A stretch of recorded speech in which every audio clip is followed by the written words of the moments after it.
తీసుకున్నారు అందరు ఫ్లవర్స్? చూపించండి ఒకసారి. ఫ్లవర్స్ అందరికి ఇష్టమైన ఫ్లవర్ ఏంటంటే టక్కన ఏం చెప్తారు? నచ్చింది ఆ ఫ్లవర్. ఆ ఫ్లవర్ ఎక్కడి నుంచి, ఏ కోణంలో నుంచి బయటకు వస్తుంది అందరికి తెలుసు కదా. ముళ్ళు ఉంటాయి కదా, ఫస్ట్ ఆ ముళ్ళలో నుంచి ఇది మొగ్గ వచ్చి ఇది పువ్వుగా ఇంత అందంగా ఉంది కదా. మన జీవితం కూడా పాపం అనే ముళ్ళలో ఉండే యేసయ్య ఏం చేశాడు? ఆ ఊబిలో నుంచి బయటకు తీశాడు. ఇంత అందంగా మన జీవితాన్ని మలచినాడు. మలిచాడా? ఒకసారి వాసన చూడండి. అది ఎలా ఉంది వాసన? బాగుందా? కొంచెం చిన్నగా వెనకాల నుంచి ఒక్క పెటల్ తీయండి. తీసిన తర్వాత ఒక్కసారి దాన్ని ఇలా నలపండి మీ చేతిలో.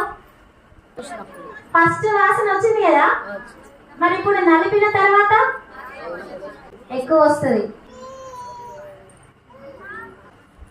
వస్తుందా?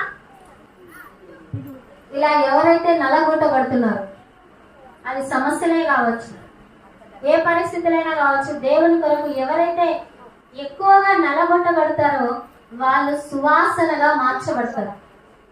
ఆ సువాసన, మనం మంచి వాసన వచ్చినప్పుడు ఏం చేస్తాం చెప్పండి? ఆస్వాదిస్తాం కదా, ఆనందిస్తాం కదా. ఆ వాసనను మనము పీల్చుకున్నప్పుడు అబ్బాయి ఎంత బాగుంది అని అనుకుంటాం కదా. అట్లాగే మన జీవితము నలగొట్టబడుతుందంటే సువాసనగా మార్చబడుతుందని అర్థం. ఆ సువాసన ఇతరులకు ఎలా ఉంటది? ఆనందకరంగా ఉంటది. అంటే దేవుడు నిన్ను నన్ను ఇతరులకు, అన్య జనులకు ఎలా ఉంచుతాడు? ఆశీర్వాదకరంగా ఉంచుతాడు. సో ఈ ఫ్లవర్ లాగా మన జీవితాన్ని నిలబెట్టిన దేవుడు, ఈ మామూలు ఫ్లవర్ ఇది వాడిపోతుంది కావచ్చు కొద్దిసేపు అయితే, కానీ మనల్ని చిగురింపజేసిన దేవుడు మన జీవితాలు వాడిపోవు, ఇతరులకు వెలుగిచ్చే విధంగా ఉంటాయి. సో అది ఎంతమంది నమ్ముతున్నారు? అందరూ? ఇప్పుడు పక్కన వాళ్ళకి ఆ ఫ్లవర్ ఇచ్చి మహిళా దినోత్సవం శుభాకాంక్షలు చెప్పండి.